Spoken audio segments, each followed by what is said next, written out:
Morning everyone, मैं रोहित कुमार आज आप लोगों के साथ रेंज ऑफ रडार टॉपिक पे डिस्कस करने जा रहा हूं। इस लेक्चर में हम लोग रडार के केस में रेंज इक्वेशन डेराइव करेंगे। तो आइए स्टार्ट करते हैं।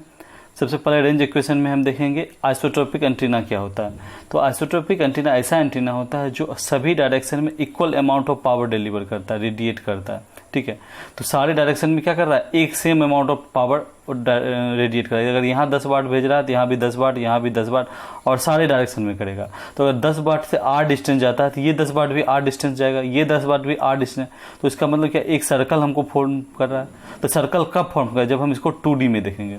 लेकिन हम यहाँ क्या है, एक स्पेस की बात करें, 3D की बात करें, तो 3D में क्या होगा, स्फेयर को फॉर्म करेगा।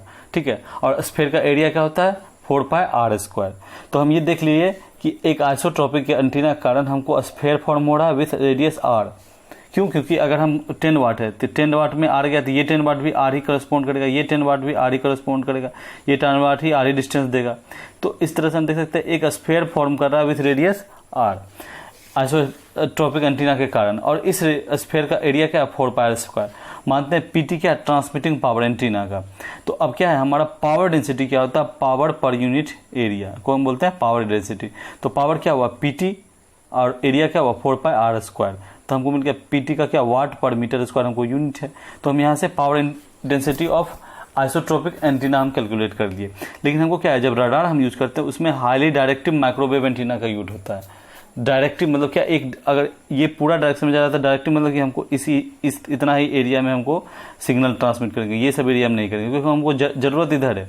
तो क्या है, अब जैसे अगर सपोज पावर जो हमारा इतना डिवाइड हो रहा था, उस पावर क्या है, एक डायरेक्शन में हम जब भेज रहे हैं तो यहाँ पावर का भेजेंगे जो वो पीटी का वैल्यू बढ़ जाएगा। जो ट्रांसमिटेड पावर है वो तो सेम रहेगा, लेकिन जिस डायरेक्शन में भेज रहे हैं वो बढ़ जाएगा। ठीक है, तो उससे क्या होगा, हाई रेंज हमको मिल सकता है। तो इसलिए हमको क्या है, रडार में हम highly directive microwave antenna use करते हैं। मानते हैं कि power density of directive gain antenna जो है उसका गेन जी है। तो गेन जी क्या होता है, वो होता है maximum power density radiated by directive antenna but upon power density radiated by isotropic antenna. Formula होता है, गेन क्या होता है, power density radiated by directive antenna upon by isotropic antenna, lossless isotropic antenna. तो गेन क्या होगा, power density जहां लिखा हुआ समझ लीजिए डायरेक्टिव एंटीना की बात करें, और ये भी कैलकुलेट कर दिए पीटी बाय 4πr²। तो हम यहाँ से निकाल लिए power density to PT into G upon 4πr²। G gain क्या होगा, हमेशा 1 से बड़ा होगा। तो आप देख सकते हैं जहां हमको पीटी बाय 4πr² हम पावर डेंसिटी था, वहीं बढ़ गया पावर, क्योंकि हम डायरेक्टिव एंटीना का यूज किए। तो यहाँ से हम पावर डेंसिटी यहाँ का कैलकुलेट कर लिए। अब यहाँ से हमारा ट्रांसमीटर, ये ट्रांसमीटर है, यहाँ से ट्रांसमिट किया, यहाँ एक ऑब्जेक्ट है, ये बीम पे हमको ट्रांसमिट करा है, इस ऑब्जेक्ट से टकराए। अब इस ऑब्जेक्ट से टकराएगा या इंटरसेप्ट करेगा तो कितना पावर है, जितना इसका एरिया में टकराएगा उतना ही इंटरसेप्ट करेगा। तो हम माने जो एरिया है इंटरसेप्ट का सिग्मा है, क्रॉस सेक्शनल एरिया है जो टारगेट का सिग्मा, जिससे हमारा पावर टकराएगा। तो बोलता है if sigma is cross sectional area of target then power intercept by target is given. अब क्या है, अब जब सिग्मा है, यहाँ से हम भेज रहे हैं और यहाँ टकरा रहा है हमको, तो इसी एरिया से टकराएगा। तो अब चाहे हम कितना भी पावर भेजेंगे, इतना ही हमको पावर काम का, ये सब तो वेस्ट हो गया, इधर जा रहा, जो इधर जा रहा है, इधर जा रहा है, इधर जा रहा है, सब वेस्ट हो रहा है। इसी वेस्टेज को बचाने के लिए तो हम आइसोट्रोपिक से आए डायरेक्टिव एंटीना। अब इतना एरिया का सारा पावर वेस्ट है, जो क्रॉस सेक्शन में टकराएगा वही सिर्फ हमारे काम का है। तो हम क्या कर दिए, पीटी जी, तो अब हमारा पावर डेंसिटी क्या होगा, P T G into sigma upon 4πr², sigma से मल्टीप्लाई होगा, सिग्मा का वैल्यू से। अब क्या हो गया, अब हमारा जब यहाँ सिग्मा से मल्टीप्लाई होगा, हमको पावर यहाँ जनरेट हो। अब क्या हुआ, यहाँ से टकरा हुआ, अब यहाँ से टकराने के बाद क्या होगा, रिफ्लेक्शन होगा हर एक डायरेक्शन में, सारी डायरेक्शन में रिफ्लेक्शन होगा, ईच डायरेक्शन में रिफ्लेक्शन। क्या अब ये क्या है, ये एक ट्रांसमिटिंग सोर्स की तरह काम कर रहा है। टकराने के बाद ये क्या है, ट्रांसमिटिंग सोर्स की तरह।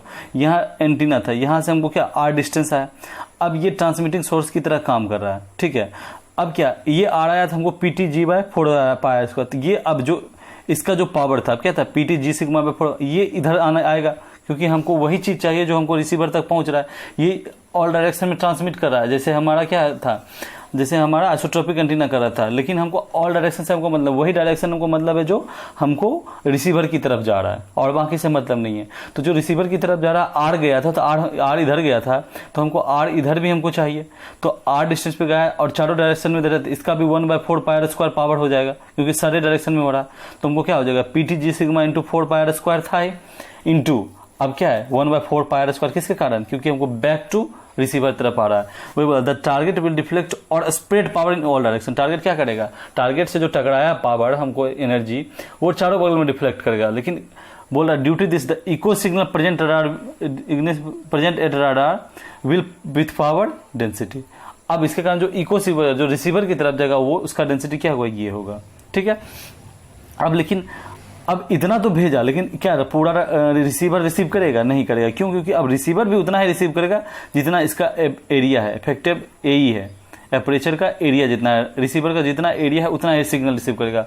बाकी इसके इधर चला गया, इधर चल गया, उससे कोई मतलब नहीं। इको वही रिसीव करेगा रिसीवर जो इस यहाँ पहुंच रहा है। ठीक है, तो वही बोल रहा है अब इतना तो पावर डिलीवर किया, तो अब radar received a portion of echo power, सिर्फ पोर्शन रिसीव करेगा। मानता है कि इफेक्टिव एरिया क्या है, एई, तो हमको पावर रिसीव्ड रडार में क्या हो गया, पीटी जी सिग्मा इतना तो ट्रांसमिट किया अपॉन एई इंटू एई। ठीक है, यही आपका अब क्या है, हम पावर रिसीव्ड बाय रडार को हम क्या डिनोट किए, किससे, एस से। अब यहां से हम r⁴ इधर ले आए और s नीचे ले आए, तो क्या हो जाएगा, पीटी जी सिग्मा ए 4π² s r⁴ था, तो इधर आके 1/4 हो गया। ये हमारा क्या निकल गया, रेंज इक्वेशन। फिर से हम एक बार डिराइव कर देते हैं, फिर से एक बार आपको समझा देते हैं। सबसे पहले क्या किया, आइसोट्रोपिक एंटीना का केस हम लिए। आइसोट्रोपिक एंटीना में क्या देखे कि हमको सारे तरफ डायरेक्शन पावर हो रहा है, वो पावर क्या था, पीटी अपॉन 4πr²। लेकिन हमको आइसोट्रोपिक एंटीना नहीं चाहिए, हमको डायरेक्टिव एंटीना चाहिए, ताकि हम एक डायरेक्शन में हम पावर को ट्रांसमिट कर सकते हैं। तो एक डायरेक्शन में जैसे हम मूव कर रहे थे, हम फॉरवर्ड से देखना चाह रहे हैं। ठीक है, कि फॉरवर्ड में हमको क्या क्या हमको मिल रहा है, तो हमको चारों डायरेक्शन में पावर देखने की जरूरत नहीं है। तो हम डायरेक्टिव एंटीना अगर यूज कर रहे हैं तो उसका मानते हैं गेन जी है। तो इतना पावर अब हम पावर डेंसिटी हमको आ रहा है, इतना पावर डेंसिटी हमको मिल गया, PT इंटू G/4πr²। इसको हम ट्रांसमिट किए। अब जब ट्रांसमिट किए तो वो पावर जाके हमको टकराया किससे, ऑब्जेक्ट से। जिस ऑब्जेक्ट से टकराया, अब वो ऑब्जेक्ट क्या है, सिर्फ उतना ही पावर लेगा जितना उसे टकराया, बाकी पावर क्या है, वो तो बाहर चला गया, बेकार हो गया। तो वो पावर क्या होगा, अगर सिग्मा उसका क्रॉस सेक्शन है PT G sigma upon 4πr², उसका पावर हो गया, इतना उसके पास पावर डेंसिटी पहुंचा। अब पावर डेंसिटी जो उसको मिला, अब वो रेडिएट करेगा। अब वो ट्रांसमीटर, वो टकराने के बाद अब वो उसे वो एज ए ट्रांसमीटर रिट्रीव करेगा, चारों बगल उसका पावर फैलेगा, और पावर फैलेगा और उसको कितना बैक रिसीवर तक पहुंचना है। फिर r डिस्टेंस, अगर रिसीवर r डिस्टेंस गया था तो फिर ये चारों बगल डायरेक्शन में हमको दे रहा है पावर। तो इसका मतलब क्या, उस पावर को r² 1/4 पाई r² जो स्फीयर फॉर्म करेगा, जैसे आइसोट्रोपिक में फॉर्म कर रहा था, तो इतना ये टोटल पावर हुआ अपॉन ये एरिया हुआ 1/4 पाई r²। तो PT अपॉन 4 पाई r²। अब ये बन गया पावर डेंसिटी। अब इतना हमको कहाँ पहुंचा, रिसीवर तक।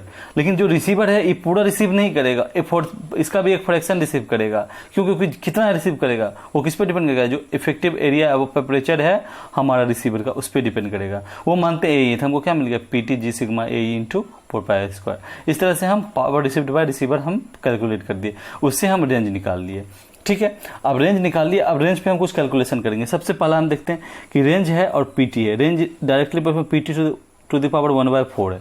इसका मतलब क्या होगा कि पावर अगर हम 16 बार गुना करेंगे तब हमारा रेंज डबल होगा। अगर मानते हैं 1 किलोमीटर रेंज हमारे के लिए हमको अटेंड किए हैं 10 किलोवाट, तो अब हम 160 किलोवाट करेंगे तब जाके हम 2 किलोमीटर पहुंचेंगे। सोचिए कितना हमको 1 किलोमीटर और बढ़ाने के लिए कितना ज़्यादा पावर हमको ट्रांसमिट करना पड़ रहा है, कितना ज़्यादा पावर लॉस हमारा हो रहा है। ठीक है, पहला तो हमारा कंक्लूजन है।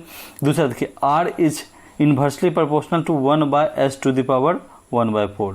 S क्या है, आप जान रहे हैं कि क्या है, पावर रिसीव्ड बाय रडार। कितना पावर एंटीना रिसीव कर पा रहा, वो है S। तो अब हम देख सकते हैं कि अगर हम R को डबल करेंगे तो हमारा क्या है, रिसीव्ड सिग्नल जो है वो 16 टाइम्स बढ़ जाएगा। मतलब अगर यहाँ क्या बोले कि 10 वाट हम भेजे तो 10 किलोवाट भेजे, 1 किलोमीटर गया, अगर 2 किलोमीटर करना है तो हमको 160 किलोवाट भेजना होगा। वहीं बोल रहा है कि अगर 10 किलोवाट हम भेजे, ठीक है, 10 किलोवाट वाला सिग्नल परफॉर्म किए, 1 किलोमीटर गया, और अगर हम 10 किलोमीटर से चाहते हैं 2 किलोमीटर सिग्नल जाए, और ये जो सिग्नल रिसीव हो हम मानते हैं 2 किलोवाट रिसीव हो रहा है, तो यहाँ 0.5 किलोवाट ही रिसीव होगा। इतना घट जाएगा, 2/16 किलोवाट ही हमको रिसीव होगा। जो सिग्नल रिसीव होगा वो 16 टाइम्स घट जाएगा। यहाँ से गया, टकरा के फिर लौटा, ऐसे सिग्नल घटेगा। लेकिन अगर 1 किलोमीटर के केस में, अगर 2 किलोमीटर गया तो ये एकदम 1/16, इससे जो रिसीव हो रहा था उसका 1/16 घट जाएगा, ये बोल रहा था। कितना सिग्नल घट जा रहा है, तो फिर हमको रडार से अच्छा हम पता भी नहीं कर सकेंगे कि हाँ कोई टकरा रहा है नहीं, क्योंकि वो सिग्नल शायद नॉइजी की तरह लगे। ठीक है, अब हम मैक्सिमम रेंज कैलकुलेशन करेंगे। ठीक है, मैक्सिमम रेंज क्या है कि हमारा कितना मिनिमम, मैक्सिमम रेंज क्या है, कितना दूर जाए, कितना मैक्सिमम दूर जाए। तो अब दूर जाएगा तो उसको लौटना भी है, क्योंकि रिसीव होना। तो अब कितना minimum strength of signal receive हो कि हम कोई आउटपुट निकाल सकें, उसी को क्या बोलेंगे, मैक्सिमम रेंज। तो ये बोला मैक्सिमम क्या है, when the received power is equal to minimum determine signal, कितना मिनिमम सिग्नल हमको पहुंच रहा है कि हमको कुछ डिटर्मिनेशन हम कर सके कि हाँ किस तरह का सिग्नल है। तो अगर इतना इधर गया, इतना गया, तो ये मिनिमम कितना सिग्नल है, तो और ये जो दूरी गया उसको हम क्या करेंगे, मैक्सिमम रेंज। तो मैक्सिमम रेंज के लिए क्या है, एस जो रिसीव सिग्नल वो मिनिमम होना चाहिए। ठीक है, तो अब हम एस मिनिमम पुट गए इस फॉर्मूले में, एस मिनिमम, एस की जगह एस मिनिमम पुट कर देंगे और आर की जगह आर मैक्स पुट कर देंगे इस वाले फॉर्मूले में। ठीक है, एस की जगह एस मिनिमम, आर की जगह आर मैक्स। तो हमको क्या मिल गया, आगे मूव करते हैं। एस मिनिमम कर देना P T into G into sigma into A 4πr² R max to the power 1/4। तो यहाँ से हम R max to the power 4 इधर ले गए, एस मिन हम इधर ले आए। तो फिर उसी तरह हमको क्या मिल गया, आर मैक्स क्या मिला, P T into G into sigma into A 4πr² S मिन पर 1/4। यहाँ से हमको मैक्सिमम रेंज कैलकुलेट कर दिए, कुछ नहीं किए। एस मीन जब मिनिमम सिग्नल स्ट्रेंथ होगा जिससे हमको फेथफुल आउटपुट मिल सके, तो हमको क्या है, मैक्सिमम रेंज मिलेगा। तो एस की जगह एस मीन, आर की जगह आर मैक्स पुट कर दिया और हमको उससे आर मैक्स का फॉर्मूला निकला। आर मैक्स का फॉर्मूला हम देख चुके हैं, P T G sigma A upon 4πr² into S mean का पावर 1/4। यहाँ ए होता है lambda square upon 4π into G है गेन। अगर हम ये पुट करें तो क्या, लेमडा स्क्वायर यहाँ आ गया, ए की जगह 4π² था, 4π³ बन गया, एस मिन है ही, और जी था तो जी मल्टीप्लाई होकर जी स्क्वायर बन गया। तो हम देख सकते हैं आर मैक्स क्या है, जी स्क्वायर टू द पावर 1/4, यानी आर मैक्स रूट अंडर जी। मतलब जितना भी गेन हाई होगा एंटीने का, जितना गेन हाई होगा उतना ज़्यादा रेंज हम अटेन कर सकते हैं। गेन यानी डायरेक्टिविटी, डायरेक्टिव एंटीना है, जितना डायरेक्टिविटी बढ़ाएंगे हम उसका क्या है, गेन बढ़ेगा और उतना हम रेंज अटेंड कर सकते हैं। दूसरा केस हम लेते हैं, आर मैक्स अभी हम देखें P T G square sigma lambda square upon 4π³ into S mean, ये फॉर्मूला हमको पता है, इससे हम ए स्क्वायर निकाले तो हमको क्या, लेमडा अपॉन 4 स्क्वायर। अब यहाँ लेमडा स्क्वायर ऊपर इंटू लेमडा स्क्वायर कर दें, नीचे बाय लेमडा स्क्वायर कर दें, तो हमको लेमडा 4 मिल जाएगा। तो यहाँ लेमडा 4 मिल गया हमको, 4π² है ही अवेलेबल, जी स्क्वायर है, तो लेमडा 4 और जी स्क्वायर अपॉन 4π² हमको क्या लिख दिया, उसको ए स्क्वायर अपॉन 4π रह गया, और ऊपर लेमडा स्क्वायर से मल्टीप्लाई किए थे, नीचे किए थे तो नीचे वाला लेमडा स्क्वायर रह गया, तो हमको ये मिल गया। यहाँ से हमको क्या मिल गया, range is directly proportional a square to the power 1/4। तो क्या मिल गया, ए टू द पावर 1/2 यानी रूट अंडर ए। तो रेंज क्या है, हमको जो एपरेचर एरिया है रिसीवर का, उसका जितना ज़्यादा वैल्यू होगा, जितना ज़्यादा बड़ा एपरेचर एरिया होगा रिसीवर का, उतना ज़्यादा रेंज हम अटेंड कर सकते हैं। ठीक है, तो ये दो कंक्लूजन हमको इससे मिल रहा है। That's all for today. Hope आपको ये लेक्चर अच्छे से समझ में आएगा। ये बहुत ही इंपॉर्टेंट लेक्चर है, आपको रडार का सबसे इंपॉर्टेंट लेक्चर। ये आपसे डेरिवेशन पूछ देता है एग्जाम में हर जगह पे, तो इसको अच्छे से समझ लीजिए, 2 बार 3 बार साथ में अपने कॉपी पे कीजिए। बहुत मुश्किल नहीं है, बस थोड़ा सा स्टेप, 4 से 5 स्टेप है जिसमें रेंज आप कैलकुलेट करें। लेकिन इसका जो वर्ड लिखते हैं हर एक लाइन के बाद, वो इंपॉर्टेंट है कि हाँ हम पहले आइसोट्रोपिक एंटीना लिए, फिर गेन कैलकुलेट, गेन के अनुसार डायरेक्टिव एंटीना लिए, फिर हम जो पावर रेडिएट हुआ वो कितना रिसीव हुआ, सिग्मा एपरेचर एरिया है, फिर उसमें से सिर्फ जो क्रॉस सेक्शनल एरिया से जो इको हुआ सिर्फ जो रिसीवर की तरफ आ रहा वही रिसीव होगा, तो उस पर डिपेंड करता है। ये सारा जो लैंग्वेज है वो इम्पोर्टेंट है। उम्मीद है सबको यह कॉन्सेप्ट अच्छे से समझ में आ गया होगा। फिर भी अगर किसी को किसी तरह का दिक्कत हो तो आप कमेंट बॉक्स में जाकर अपना क्वेश्चन पूछ सकते हैं। That's all for today. Thank you for watching this video. Stay healthy, stay safe and keep learning. Thank you, bye bye.